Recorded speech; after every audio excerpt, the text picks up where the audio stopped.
Who now has the strength to stand against Isengard and Mordor and the union of the two towers? Just a dream.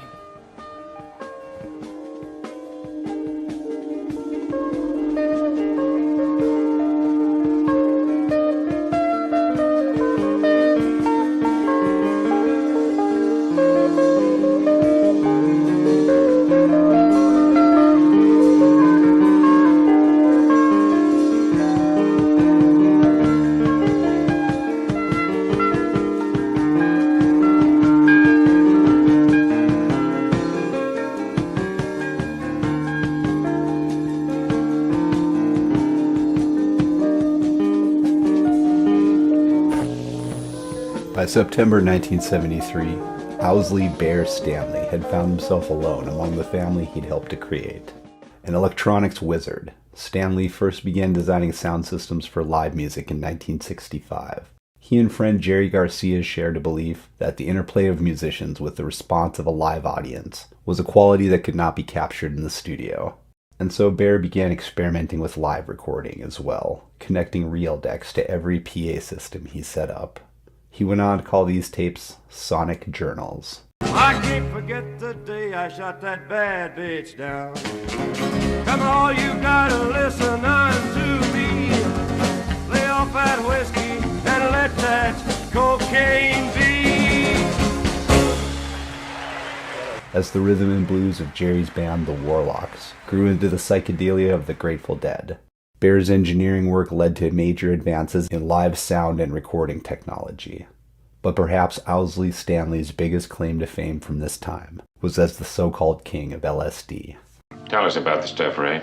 Visual distortions, strangely disoriented. It's a relatively new drug developed in Switzerland virtually by accident. A Swiss biochemist by the name of Hoffman came up with the first synthesis of the drug in 1938. Yeah? Lysergic acid diethylamide tartrate, LSD-25. Lysergic acid diethylamide was first developed in 1938 and considered as a treatment for headaches, but abandoned after test subjects reported delirium and hallucinations. Users believe they're turning into monsters. They want to destroy themselves, yet have no urge to commit suicide.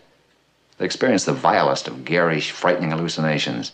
They suffer extreme nausea, severe vomiting, aches and pains, anxiety, panic, depression. When the CIA began exploring the possibility of mind control through their program MKUltra, they saw potential in LSD and began using it in covert experiments.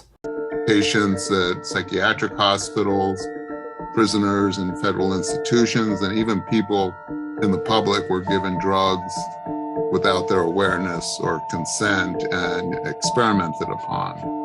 Initial projects within MKUltra included Operation Midnight Climax. They established what were called safe houses, where prostitutes would lure men to these apartments. And then once the men were in the apartments, they were dosed with LSD. And then they were basically studied by CIA scientists, usually behind a two-way mirror.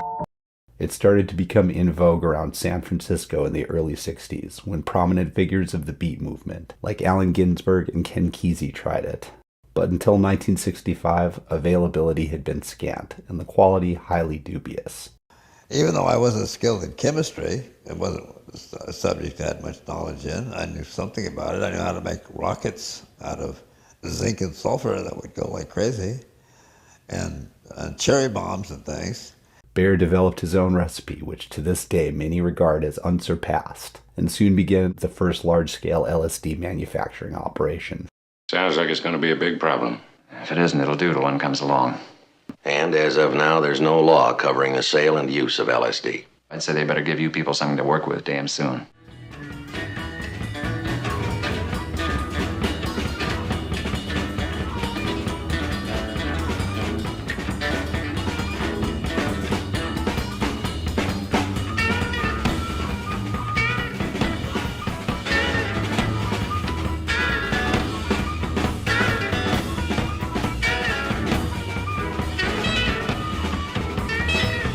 From the outset, LSD had been, in a sense, the central organizing principle of the Grateful Dead.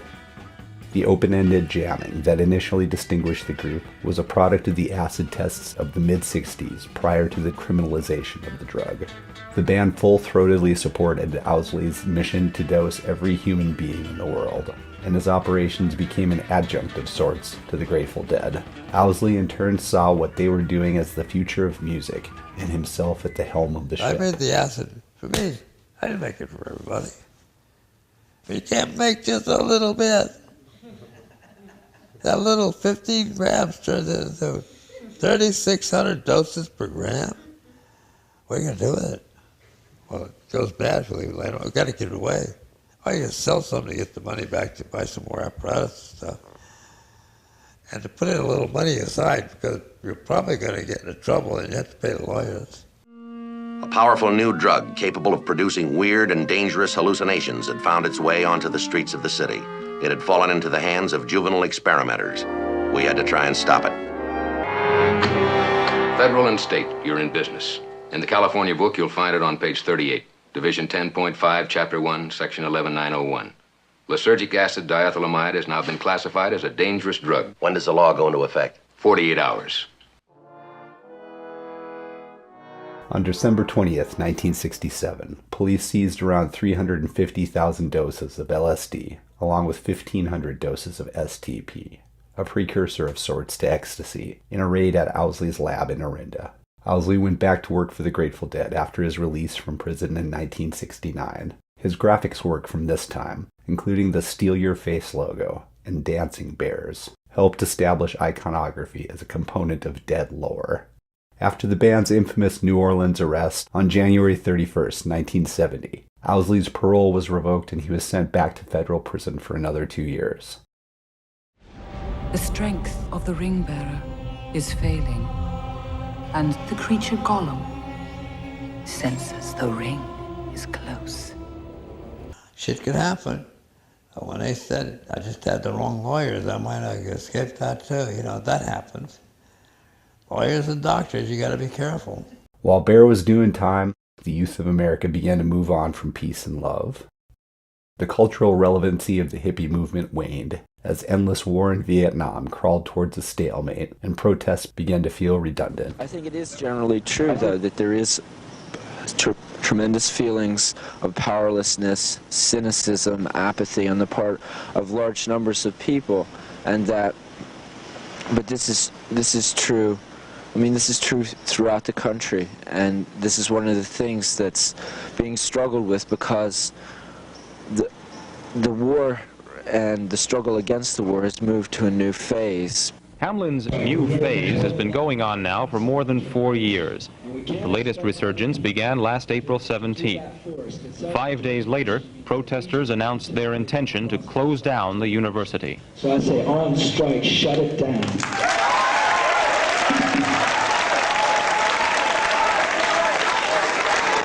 There was a confrontation at Philosophy Hall. We're physically blocking Our bodies are our here. bodies are in the way, but Right. we're not violently pushing them. We're just holding them. We're not going to pound on anybody. Supposing I'm a philosopher, and I decide that I Want to beat on us, right? Yeah. I'm sorry, sir, you can't get in the building. This is the Reverend Father Marshall, and he has a right No one to has get the in right, here. sir, to get in. The building is closed. You're a reverend? Right. You're a reverend? That's right. Are you a violent reverend, sir? Do you believe in pacifism? No, not if it means education. Well, at least we're not chauvinistic enough to not beat on a girl. What? Would you like to throw me down? Once again, the church is being imperialistic and trying to force its way in. After his release in 1972, Bear again went back to work for the group. Hey, Bear, there's not going to be another fucking word sung until them goddamn monitors work. That, ladies and gentlemen, is Bear, none other. But by now, the Grateful Dead was a conglomerate, with their own in-house travel agency and accounting firm, among other things. He'd given the name Alembic to his electronics workspace. Now Alembic was a full-fledged operation with a retail storefront selling their own line of gear.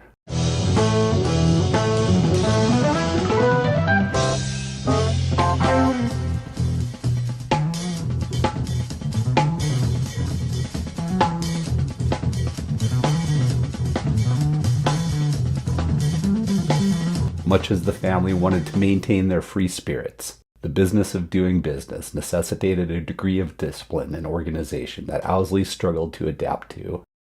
Bob Matthews viewed himself as lead engineer and did his best to crowd Owsley out. Meanwhile, Jerry's faith in Bear's innovation hadn't diminished. With the band seeing a recent uptick in touring revenue, Bear was effectively handed a blank check and tasked with designing the ultimate PA system. You all have the most famous, in any case, sound system in the world. What we would like to do is improve the quality of the experience, both on the level of what we're doing amongst ourselves and how we interact with the audience and what the audience experiences when we're there. In that sense, we're the Don Quixotes of rock and roll. You know, we're doing something nobody else cares to do. Now, as to your question, sir, by action, do you mean louder? Monitors. He set a challenge for himself to generate the cleanest possible sound that carries as far as possible before beginning to decay. In an interview in 1973 for Rolling Stone magazine, Rick Turner discussed the group's sound setup at the time, which was continuing to be modified month to month. The tie-dyed amp covers of 1972 had been phased out for updated custom cabinets with an all-business aesthetic that focused on performance. The array included dedicated speaker stacks for each instrument, as well as for vocals. At the edges of the stage were 2 extension stacks that could carry clean, undistorted sound. Owsley called this sound system the Two Towers. Though Bear's latest creation would prove to be cumbersome logistically and often technically problematic on the road, the Two Towers were a significant achievement in live audio quality. And though Bear still had Jerry's favor, another change was taking place within the Grateful Dead that would continue to marginalize his role in the family.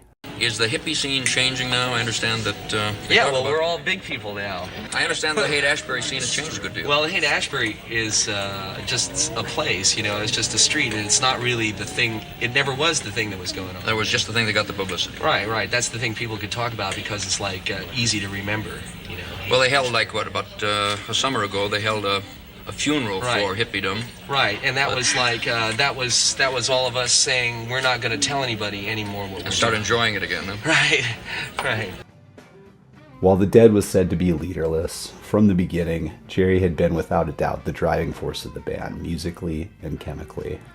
Are there other ways, when you talk about the high now, I know that you're more concerned about health and... Yeah. An enthusiastic psychonaut going back to 1963, Jerry was not inherently drawn to the natural wellness schools of thought that bore out of the era when he began to reach the inevitable limitations of psychedelics as a fuel. 8 years before, the band was just the latest group of misfits he'd rounded up to make music. They survived the collapse of the 1960s by hunkering down and staying on the road. The Grateful Dead had already built a dedicated fan base up and down the Pacific coast, and they started drawing a following around New York that soon spread across the eastern seaboard. From there, regional tours helped establish the Dead as a national act. Their growing repertoire and impromptu set lists, mixed with continued expansive improvisation and sonic exploration, continued to prove to make for a popular concert draw. Deadheads, as we perhaps know them today, truly came about at this time. While the rest of the U.S. moved on to the Partridge Family, the Deadheads maintained an evangelical commitment to keeping the spirit of the hippie movement alive. Good people get together, man. They bring it within them, you know. Each one of them, then we get together and it blends together to be one happy scene. Like everybody's coming here because they think there's an answer here, that we'll all learn it together and stuff, you know. You know, as you get by day to day, the answer gets clearer and clearer, you know. Good karma. The more you give, the more you get, stuff like that. But there certainly was a counterculture. You all were very much a part of it. You yourself are even spoken of as the guru, the leader, the spokesperson for that rock counterculture. And there's a whole mystique about the Dead and about Jerry Garcia. And you're very real, very believable, very normal, dare I say. Am I blowing your whole image? No, I don't think so. Are you conscious of that, a kind of disparity between who you really are and what people expect of you? From the early days of Haight-Ashbury, Jerry had been anointed a de facto guru of the flower power movement by the media, because he saw reverence in a single person as a deeply flawed way of thinking and believed firmly that power corrupts. Jerry avoided embracing this role. One could argue he didn't like to be in charge because he didn't care for responsibility, and though he didn't ask for it, in the vacuum that had been left by leaderlessness, hallucinogen-fueled audiences began to make a messiah out of Jerry Garcia. People talk about the saint-like quality. Well, I don't mean it in a negative way, but there is an aura about you, whether you're aware of it or whether people put it there. I don't relate to that. For one thing, I sort of taught myself that early, not to believe that that's who I am. You know, I mean, that's not me. I think that ultimately, the thing that would like to happen ultimately would be that there would be no more identification of groups on the basis of names and that sort of thing, but music would be seen as what it really is, which is, you know, a group effort usually. And 4 years ago, 400,000 young people gathered for a concert and a happening at a dairy farm in New York State. The vibrations from that event were so heavy that Woodstock became a symbol of the 60s. Today, 120 miles away, there is in the making Woodstock's apparent successor, a thing called Summer Jam. Joan Snyder reports from Watkins Glen. They're calling it Son of Woodstock, the biggest rock music gathering in 4 years, maybe the biggest ever.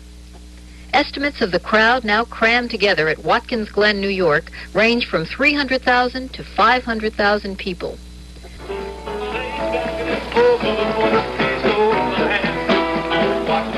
The concert, featuring the Grateful Dead, to be followed by the Allman Brothers and the band, started at noon today and will run till midnight tonight. But it's been a lot more than a concert. It's another giant youth happening, with young people pouring onto 1,000 acres at the Grand Prix motor racing grounds. The promoters were allowed to sell only 150,000 tickets at $10 a head to restrict the size of the crowd. But as word spread that this was the big youth event of the year, hundreds of thousands more cascaded in. To avoid any violence, they've been allowed in free to the concert grounds.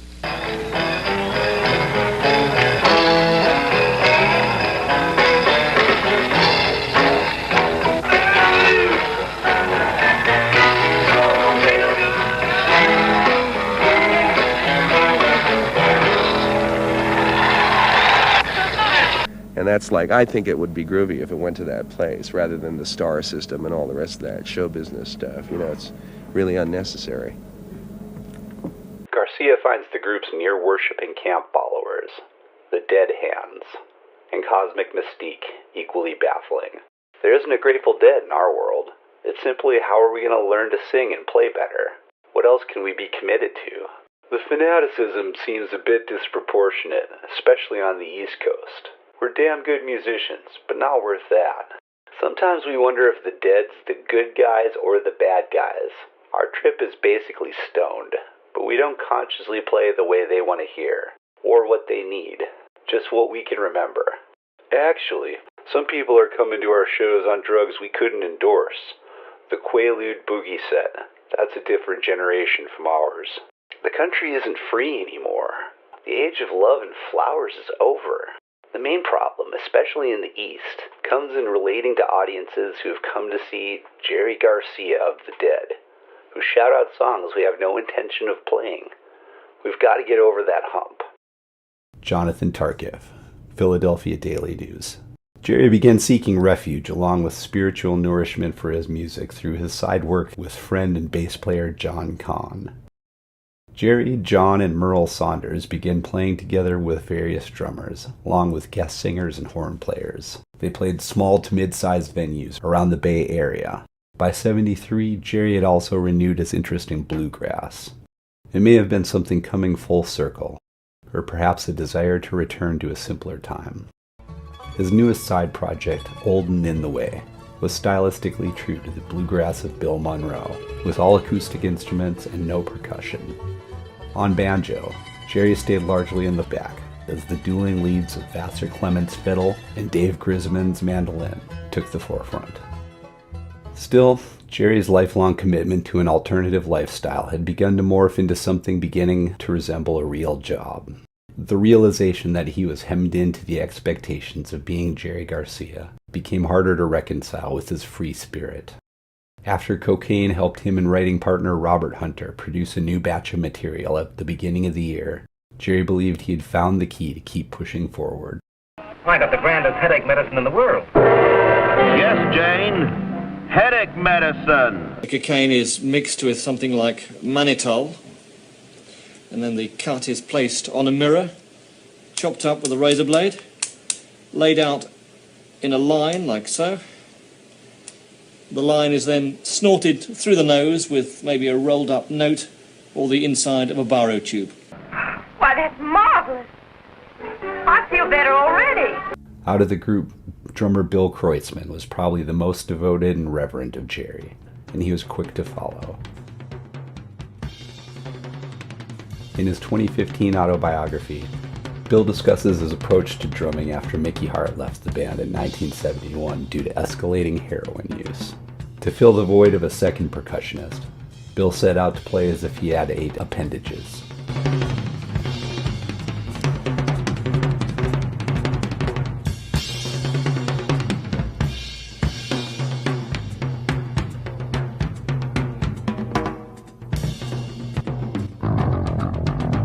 But while the Grateful Dead were one of the biggest names in rock music, cocaine was not as widely available in 1973.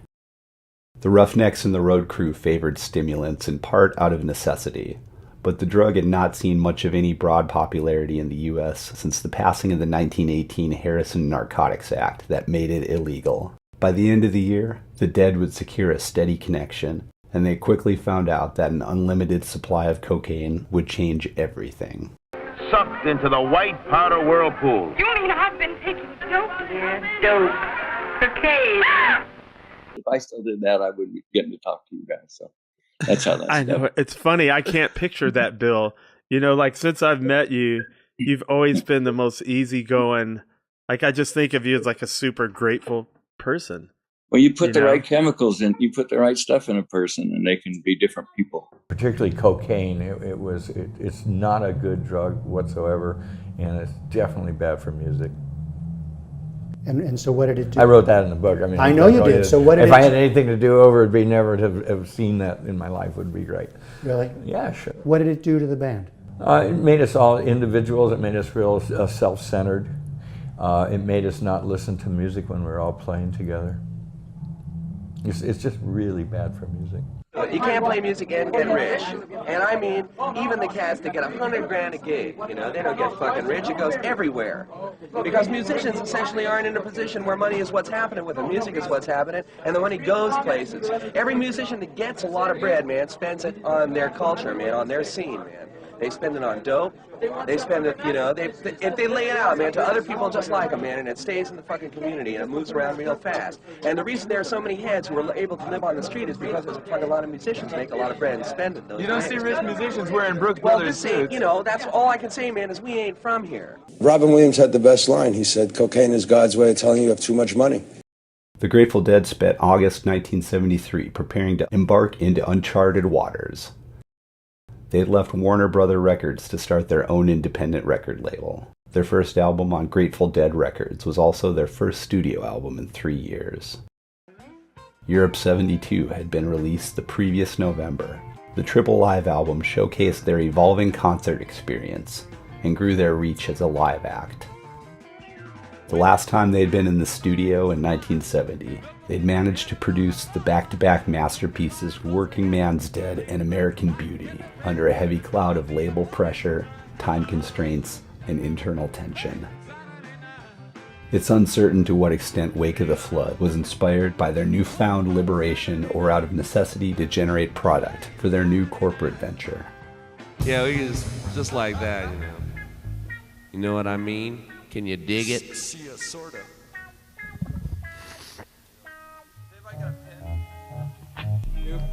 What? 1, 2, 3. Oh, it is just for sound. All right, of course. I was One. Oh, well, if the door, well, if we're going for the sound, shut the fucking doors. Somebody shut the door. God, where's the fuck is the door monitor, for God's sakes? I thought this was a professional studio. I'm gonna call the fucking union. Trying to call Willie the doorman. Oh, wait a minute, let's see. When I gotta remember the first line to the tune, fellas.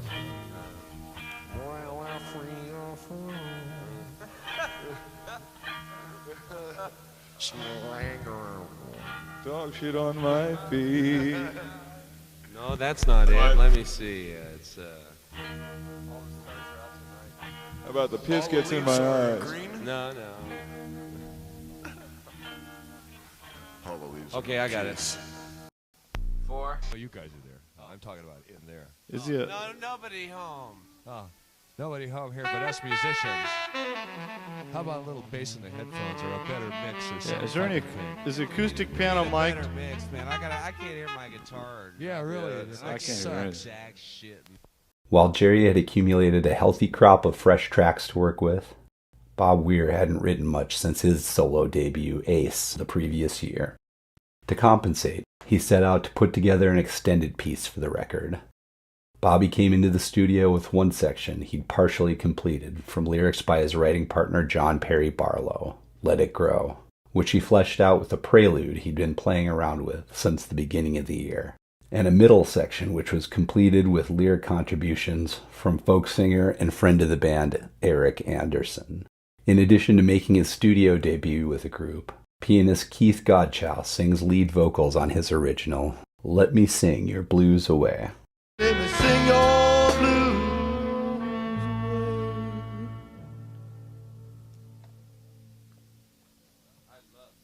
That was really neat. Yeah. All right. Yeah. Okay, let's take that one. Let's take that one. For touring that fall, Alembic modified several of the band's instruments to complement the updated sound system. Phil Lesh's Guild semi-hollow bass was now customized with a dedicated pickup for each string, allowing for more precise balance when playing chords. Bobby's Gibson SG was reconfigured to create a selectable hardwired phaser effect.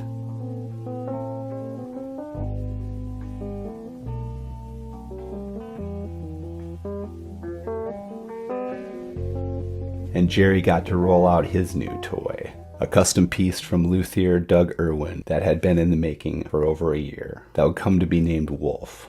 Near the end of 1972, Jerry came across what would be his first Doug Irwin guitar, built for Alembic. He bought it immediately for $850. This guitar is referred to as Eagle for the Irwin's Eagle logo on the headstock veneer, and it resembled the next Irwin guitar, Wolf, in many ways. Wolf is the first of Jerry's guitars that I remember seeing prominently in guitar magazines as a kid. The striking quilted maple and brass hardware was emblematic of what we believed led to guitar sustain in the 70s. Based on what he liked about Eagle, Jerry had immediately asked Irwin to begin building him another custom guitar. This guitar, customized to Jerry's specs, was dubbed Wolf, for the sticker that Jerry added in December of '73 below the bridge of the guitar. It said that he paid $1,500 for it. The guitar first made its appearance with Garcia and Saunders at a private party for the Hells Angels at New York City Harbor on September 5th, 1973.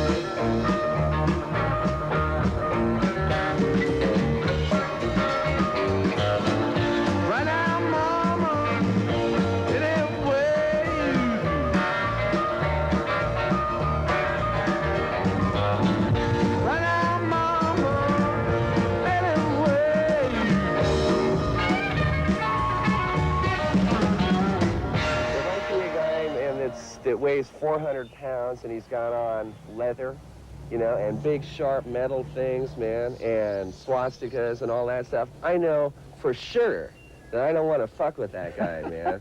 You know what I mean? You're absolutely right. And that's cool because that's telling me who he is, you know what I mean? And I have the choice of I'm either going to go in there and make a fool of myself or else I'm going to be very cool.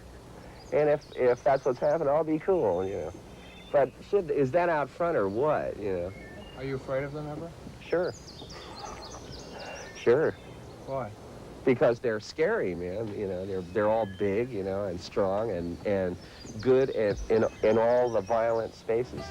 Ahead of the release of Wake of the Flood the next month, the Dead toured the East Coast throughout September, kicking off with a 2-night run at Uniondale's Nassau Coliseum. Jerry had played the previous 2 nights with Merle and Billy on drums, giving him some time to get more comfortable playing Wolf on stage. Keith can be heard playing on the House Wurlitzer during the transition from Truckin' to the other one, the first time since June of last year an organ was heard on stage.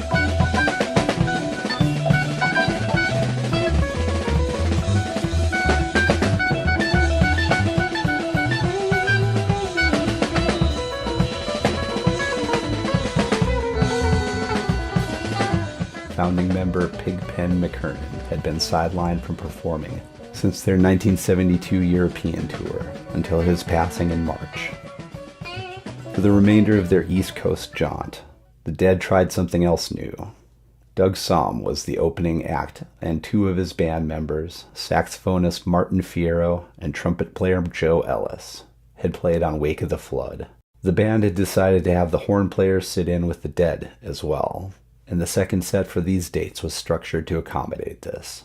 Martin and Joe would join for Eyes of the World, Weather Report Suite, and Truckin'. Unfortunately, the out-of-phase microphones that were designed to eliminate feedback were already enough of a challenge for the vocals, with singers all but having to press the mic to their gums to get picked up. The technology was particularly unfriendly to horns, making it difficult for players to perform with any nuance, and their sound ended up either too loud or buried in the mix.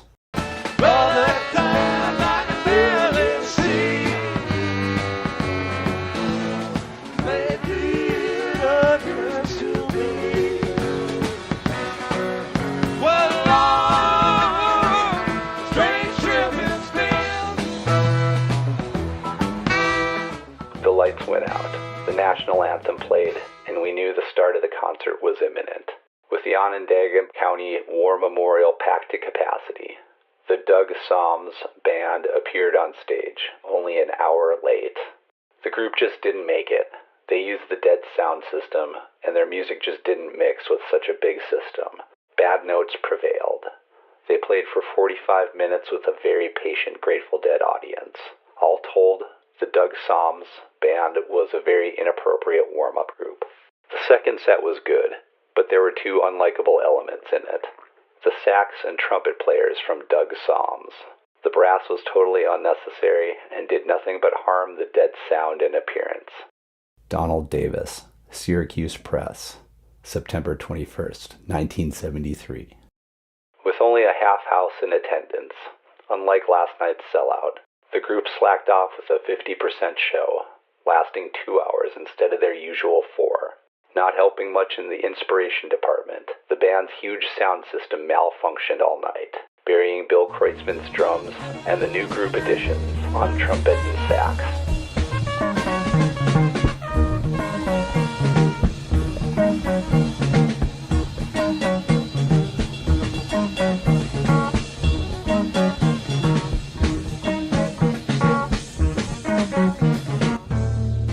The ill-fated East Coast Horn Tour wrapped up in Buffalo on September 26th. 4 days later, Jerry played a benefit show with Old and In the Way at the Stinson Beach Community Center. The next night, Old and In the Way played at the Boarding House, where their opening act was the Chieftains, making their U.S. debut. The next night after that, he played with Merle at a benefit show with the Hells Angels. On October 8th, Old and In the Way played again at the Boarding House. This performance, recorded by Bear, would go on to be released as the group's self-titled album in 1975. Wake of the Flood was officially released on Grateful Dead Records on October 15th, though bootleg copies had somehow already come to be circulated. The Midwest tour that followed its release was planned to begin in Fort Worth on the 17th, but that show would get canceled due to low ticket sales. The Friday show at the State Fairgrounds in Oklahoma City was exceptional enough to see its own release in 2000 on Dick's Picks Volume 19, and the band signaled that they were ready for some of the strongest performances yet. The Two Towers acted up repeatedly Sunday night, but the band was still able to push through for Heads in Omaha. At Metro Stadium in Bloomington, Keith again jumped on the House Wurlitzer for the second set.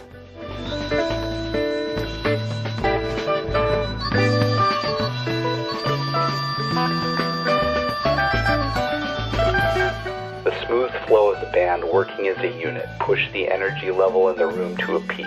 The only cloud over the evening came near the end, during the band's encore of Casey Jones. Weir stopped the group midway through the song and told the overzealous security guards in front of the stage to stop punching our audience.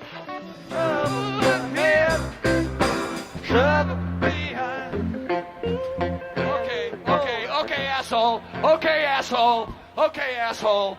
That's it for you. You're through. Hey, don't beat on our audience, guys. Hey, quit throwing punches. Everybody quit throwing punches and we'll start playing again.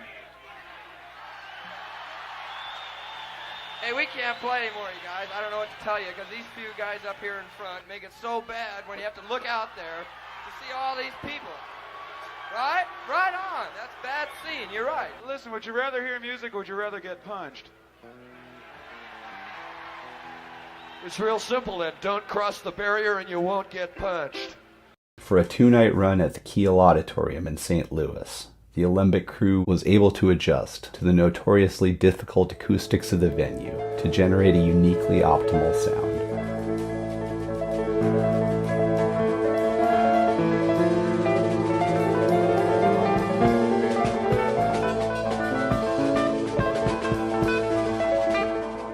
Spread across the stage was sound equipment. Flanking that sound equipment was more sound equipment, piled high as an elephant's eye, and surrounded by almost enough scaffolding to paint the stage ceiling.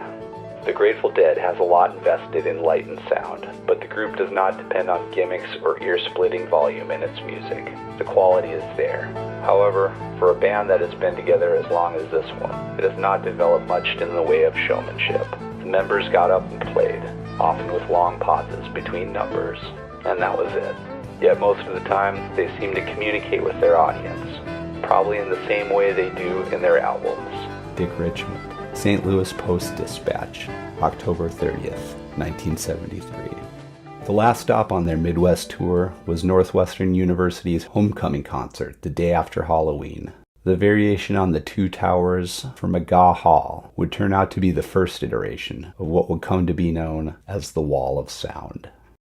But the Grateful Dead are not showmen, and the people who showed up at McGaw to be entertained were sorely disappointed. The Dead said nothing to the audience and fostered the impression they couldn't care less if there was an attentive crowd beyond the brilliant lights. Their acute lack of stage presence and apparent disdain for the audience may have bothered few, but their attitude came across as arrogance and tended to reduce the concert to a lifeless and perfunctory performance of tunes that became somewhat indistinguishable as the evening progressed. The Dead did their songs as well as they ever have, but it all seemed as if they were going through the motions. One of the Dead crew members admitted the band was kind of down Thursday night. Stephen Redcliffe.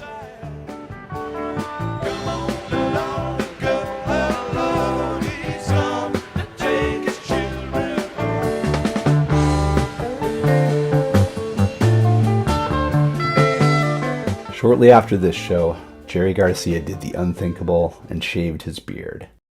He and Merle played 2 nights at the Keystone along with Martin Fierro, and Old and In the Way played for one final performance at Sonoma State College. The Dead played 3 nights back at Winterland before heading across the Southwest.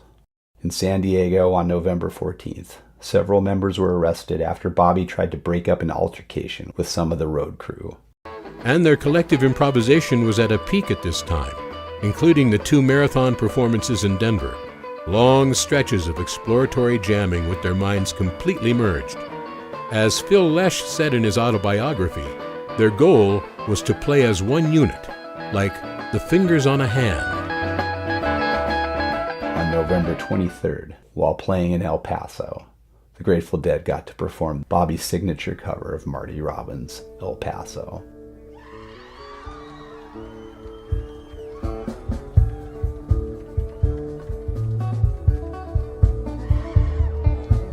Out in the West Texas town of El Paso, fell in love with a Mexican girl. At last check, tickets for the El Paso showing were moving along at a rather snailish path, which, though I realize we're no Berkeley, is quite disgusting. It wasn't 5 hours with the Grateful Dead, more like 3. But still, it was enough. Under threatening skies and a damp, chilly breeze, San Francisco's #1 rock and roll band did its thing for an estimated 8,000 to 9,000 Sunday at Fayline Fields, Tempe's Diablo Stadium. And it appears for the most part that everyone was pleased.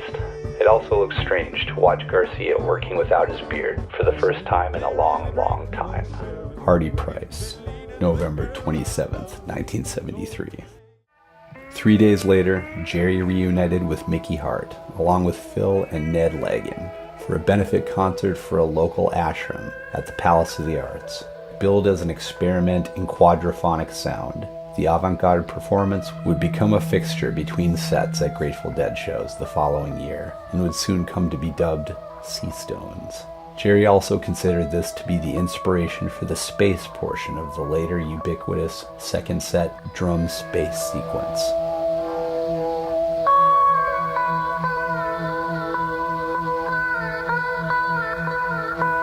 Meanwhile, tickets for a 2-night engagement at Boston Music Hall sold out so fast that a third show was added, which sold out just as quickly. With 1 day less to work, the crew were still scrambling to finish setting up the 2 towers by showtime Friday night. The setup at the music hall would end up being another step closer to the wall of sound. Their new 7-ton sound system, set up above and behind them, provided the clearest audio reproduction this writer has ever heard.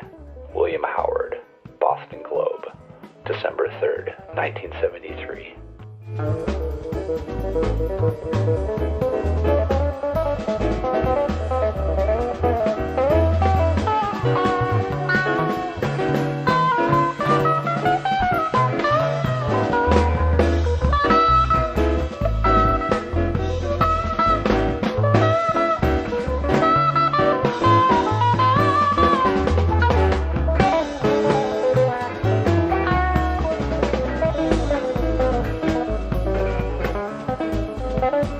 And the concert stood out enough to see their own release on Dick's Picks Volume 14.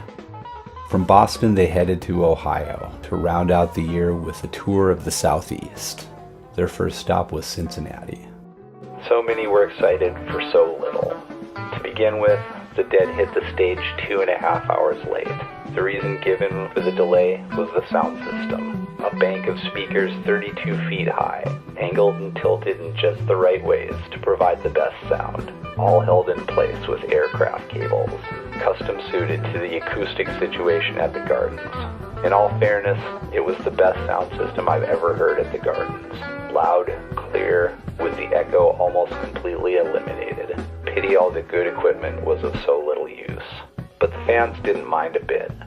Grateful Dead fans are like that. Fanatics. Cultists. Jim Nippenberg, Cincinnati Enquirer, December 6, 1973. Our PA system is nearing perfection. It's sounding real good, but we're not satisfied. So onward, Weir says, melodramatically, ever onward. The group is trying out a new configuration, with 36-foot towers of speakers and 38 tons of other equipment. If it works, we can make one of those hockey rinks sound real good, he says with a smile. Weir has contributed to an anti-drug abuse record put out by the Disc Jockeys of America. Just a spot saying, hey kids, don't do smack. Heroin is not that groovy a drug. It makes you feel better, but it doesn't expand your capabilities. And that's what makes me feel good. Smack slows the planet down. Kathy Tilley, Atlanta Journal-Constitution, December 14th, 1973. I had a friend who I knew from New York. He developed a big trade out in California, in the San Francisco Bay Area. He was selling to the Oakland Raiders. He was selling to the Grateful Dead. John Roberts was an affiliate of the Gambino crime family, who'd done a stint in Vietnam to avoid the heat from a turf war. He operated nightclubs in New York in the early 70s. One day, they just came in, the police, and they told us that our partner, they had found him out on the Long Island Expressway, and he had been killed, and he had like 11 bullet holes in him, so who knows what happened to him. I met a Cuban man out in Hialeah, and his name was Albert San Pedro. Shortly after midnight, Hialeah businessman Alberto San Pedro was arrested again at his palatial home. So far, he stands accused of conspiracy to commit murder, drug dealing, and corruption. San Pedro brags he controls the majority of the Dade County Commission, its mayor, and no less than 15 judges. In 1974, Roberts met a strip club manager from Hialeah, Florida, named Alberto San Pedro, who'd found success in cocaine trafficking thanks to connections with Colombia's Medellin cartel. Roberts relocated to Miami and began working in the cocaine trade through San Pedro. A planned December 15th show in Houston canceled due to low ticket sales. Jerry instead flew back home to sit in with the new riders of the Purple Sage at Winterland.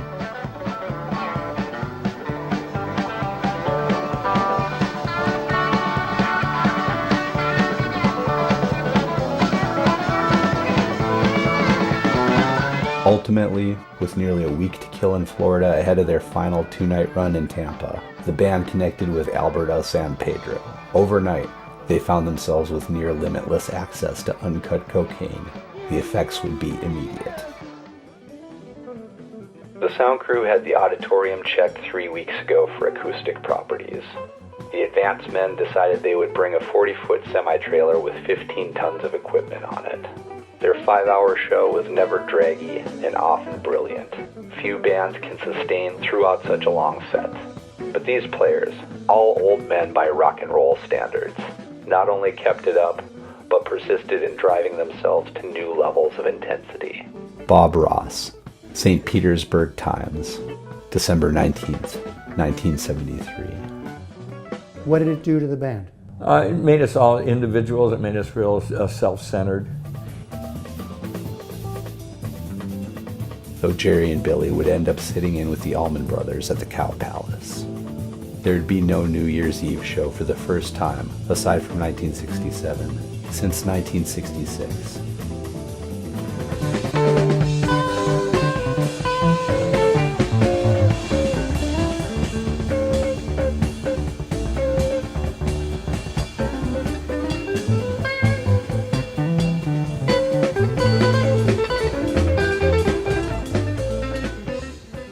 And then the music thing, I discovered the way the human ear processes sound and matched the PA systems into that.